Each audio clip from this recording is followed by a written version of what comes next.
Kule tunaitwa wati ya mlima, hapa inaitwa Nandi Hills. Na hii Nandi Hills, huyu Sudi ni shahidi na deputy president. Hii kiti yako tulitoa kwa meno ya pamba. Ile mtu mwingine alikuwa amekukalia sawa sawa. Lakini huyu Sudi akanisukuma na nikapanda hapa center hapa. Hii chiti ni witness. Lakini wewe bwana usiniangushe. Huyu mrembo alikutafutia kura sana.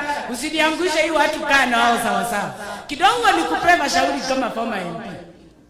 Laini ya kuchunga, kufurahisha serikali na kufurahisha hii raia haipelekanangi safari moja.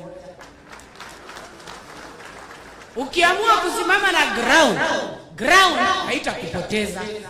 Ukiamua kusimama na serikali, sijui government spokesperson atafanya kazi gani, juu yeye ndiye hapo na mshahara ya kukua nini government spokesperson.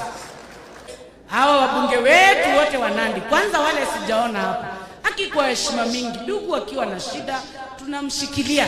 Hii siasa ni kama weather, asubuhi inanyesha, jioni ninakuwa ni mafuriko na mambo mengine. Mimi nauliza tushikane pamoja.